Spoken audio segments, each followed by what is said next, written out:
Pengertian manajemen aset. Pemerintah South Australia mendefinisikan manajemen aset sebagai a process to manage demand and create equation, use and disposal of assets to make the most of their service delivery potential, and manage risk and cost over their entire life. Asosiasi Transportasi Kanada mendefinisikan manajemen aset sebagai a comprehensive business strategy employing people, information, and technology to effectively and efficiently allocate available funds among value and converting asset needs. Manajemen aset merupakan suatu proses yang sistematis dan terstruktur yang mencakup seluruh siklus hidup aset. Esensi utama dari manajemen aset adalah terpenuhinya asas efisiensi di mana pengelolaan aset diarahkan agar sesuai dengan batasan-batasan standar kebutuhan yang diperlukan dalam menunjang penyelenggaraan tugas dan fungsi pemerintah secara optimal. Oke, makasih Mbak. Lidahnya aman ya, tadi pembaca ya.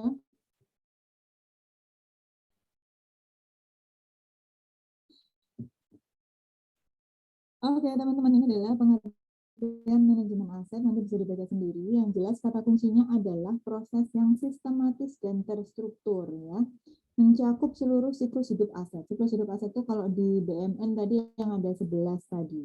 Ya, esensi utamanya adalah terpenuhinya efisiensi. Kenapa sih kita harus mengelola aset supaya efisien?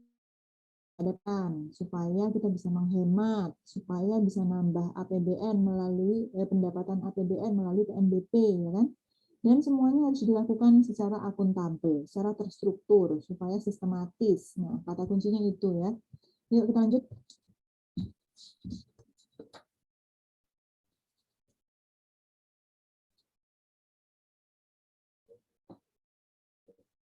Silakan dilanjut slide-nya.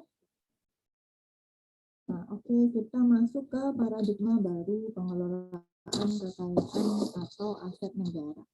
Jadi teman-teman, zaman dulu kita tuh kalau mengelola aset negara itu kita ambil yang atas nih, yang tradisional, yaitu menyediakan layanan publik dengan biaya serendah-rendahnya. Yang penting pilih yang paling murah, yang paling hemat, yang paling biayanya tuh rendah. Tapi ternyata setelah kita jalan, setelah kita pelajari gitu ya, bukan itu loh poinnya. Kita tuh bisa pilih yang paling murah, yang paling hemat, yang paling rendah biayanya. Tapi ternyata kebermanfaatan nggak optimal. Ternyata di tengah jalan biaya pemeliharaannya mahal. Ternyata ketika itu sudah bisa digunakan, kita nggak bisa manfaatkan atau kita nggak bisa jual lagi dengan harga yang oke. Gitu. Jadi sekarang kita mulai menggunakan new paradigm, gitu, paradigma baru yang modern, yang kita sekarang berprinsip atau berpegang pada efektivitas penggunaan aset. Yang penting aset itu efektif gitu loh, nggak perlu terlalu boros, tapi nggak juga terlalu yang paling murah. Kualitasnya harus sesuai dengan standar. Dan yang kedua harus cost saving, harus istilahnya ya memang kita nggak pilih yang paling murah, tapi memang harus yang efisien juga gitu loh, sehingga nggak ada yang terlalu berlebihan, sehingga nanti bisa mengurangi exposure APBN untuk pembiayaan pembangunan. Memang kita disediain kok duit sama APBN untuk membangun, tapi kan yang perlu dibangun nggak cuma untuk keperluan kita aja gitu ya, daerah lain juga membangun, instansi lain juga membangun, membutuhkan aset, sehingga ya ini harus efisien, semuanya harus tercukupi dan standarnya terpenuhi gitu. Terus juga kita harus juga mempertimbangkan peningkatan PNBP di sini, terus nilai tambah investasi.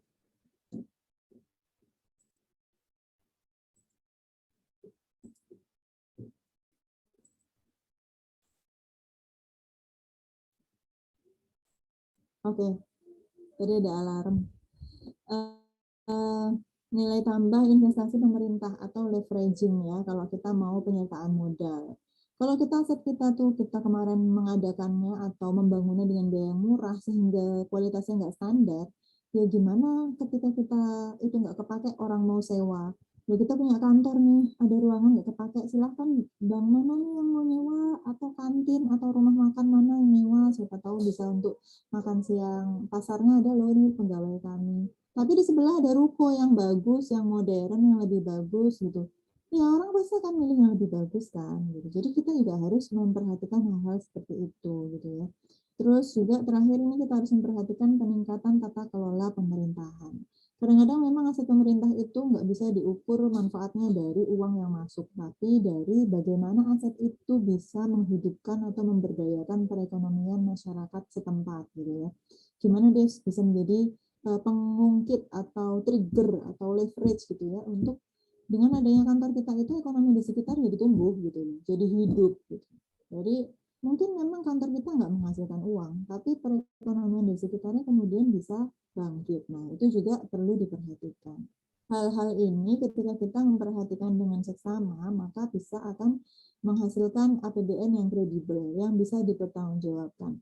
Kalau kemarin APBN dipakai untuk bikin gedung tuh sekarang gedungnya efektif, masyarakat sekitarnya ekonomi jadi hidup, gedung ini juga menghasilkan PNBP, gedung ini menghasilkan tata kelola yang baik, dipelihara dengan baik, dikelola dengan sistematis, sehingga APBN yang kemarin dikeluarkan untuk gedung itu tuh optimal, manfaatnya tuh bisa banyak gitu loh, ya kan?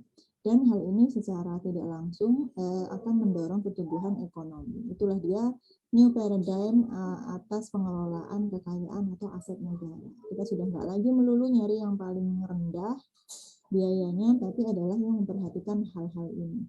Ya, yuk lanjut.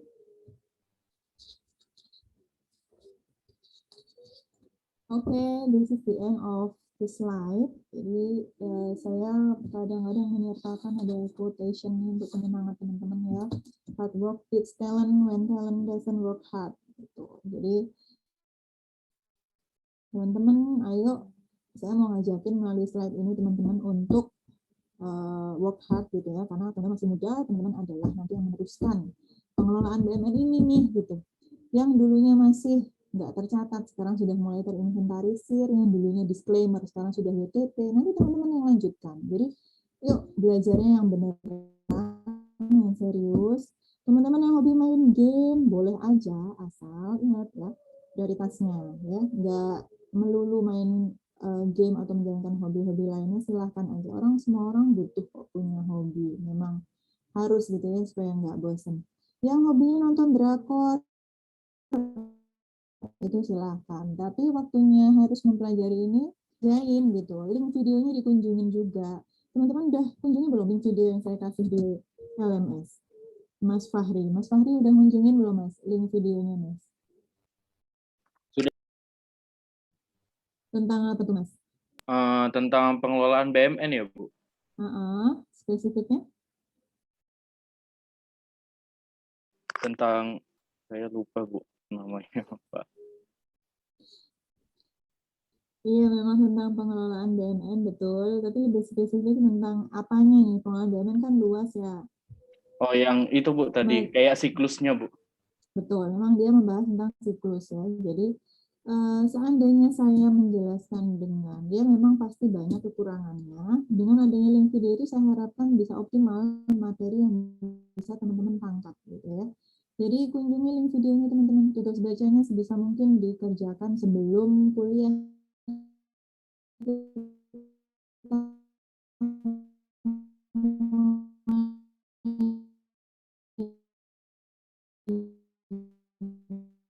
Jadi kita mulai nggak dari nol. Tugas itu ada yang ditanyakan juga kah? Silahkan kalau ada yang kurang jelas dari flyer itu.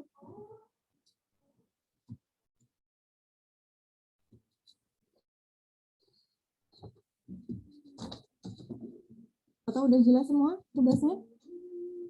Sudah ada pembagian tugasnya kah? Pembagian kelompok? Sudah, Bu.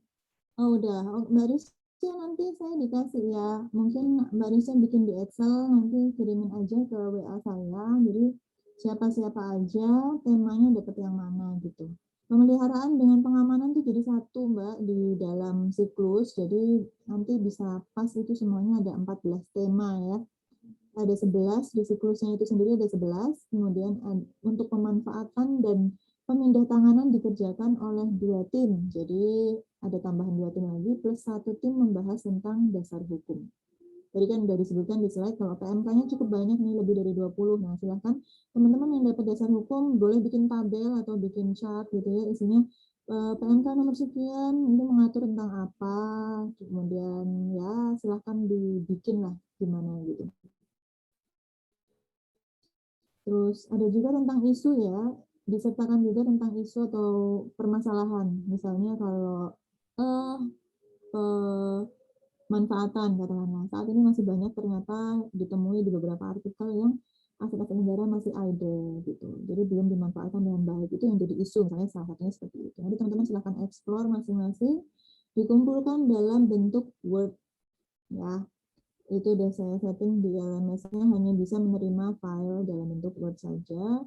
Terus tenggat waktunya juga sudah saya perbaiki, Mbak Rizka. Sampai sini ada yang mau?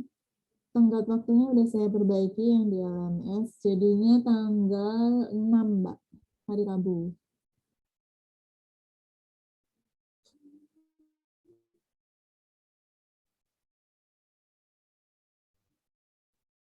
Oke teman-teman, masih ada yang ingin didiskusikan kah? Kalau nggak ada, mungkin saya tutup kuliah kita pada siang hari ini yang udah menjelang sore. Ada yang ingin ditanyakan? Monggo. Nggak ada? 3, 2, 1. Izin bertanya, Bu. Singkat aja. Tutup. Oh, silakan, Mas. Bu, Mas kemarin dilakukan pada tahun 2017 sama 2019. Nah, itu tuh apa itu yang pertama kali dilakukan? Terus juga apa tenggat waktunya itu 2 tahun sekali gitu, Bu? Oke, Mas Arief. Terima kasih. Evaluasi di tahun 2017 sampai 2019 itu adalah evaluasi yang kedua yang dilakukan. Evaluasi pertama kali yang dilakukan adalah di tahun 2007-2008 biasanya. Itu waktu pertama kali kita melakukan inventarisir yang tadi saya sebutin itu, Mas. Jadi kita kan melakukan inventarisasi barang milik negara ya, yang kemudian kita belum sempat nilai, kita cantumkan di LKPP-RP 1. Nah, itulah pertama kali kita melakukan reevaluasi di tahun itu untuk mengakomodir, karena temuan BPK yang disclaimer itu membuat kita harus, berarti kita harus nilai nih. Nah, tahun itu kita melakukan reevaluasi yang pertama kalinya. 10 tahun kemudian kita melakukan reevaluasi lagi. Kalau berapa waktu sih sebenarnya reevaluasi itu dilakukan? Kalau menurut aturannya memang 5 tahun sekali, tapi karena satu dan lain hal itu baru bisa dilaksanakan di tahun 2017. 2017 itu dilaksanakan karena banyaknya aset pemerintah. Karena semua udah tercatat kan ya, udah masuk laporan, kita baru ternyata asetnya banyak sekali, penilai kita belumlah banyak. Nah, ini peluang teman-teman. Nih, penilai kita belum banyak nih, penilai BUMN. Jadi waktu untuk mengerjakan revaluasi ini nggak bisa 1 tahun. Bayangkan, dalam 1 hari itu barang milik negara. Kalau kita dipaksa seperti itu, maka nilainya akan nggak akuntabel. Kita akan, istilahnya kualitasnya nggak akan terjaga gitu. Karena kita diburu-buru oleh waktu. Akhirnya evaluasi itu baru selesai di tahun 2019 ceritanya. Itu makan waktu berapa? 2 tahun, 3 tahun ya, 3 tahun untuk menyelesaikan semua aset BUMN yang kita punya. Itu pun masih ada masalah karena beberapa barang tidak bisa ditemukan di lapangan. Karena mungkin dia sebenarnya sudah dihapuskan tapi tidak diupdate di sistem pencatatan atau penatausahaannya. Ketika kita ke lapangan, mana nih barang yang ini? Ternyata udah nggak ada. Masih ada masalah-masalah seperti itu, masih ada. Makanya kita terus melakukan continuous improvement tadi. Itu Mas Arief. Terima kasih, Bu. Sama-sama. Ada lagi yang ingin bertanya?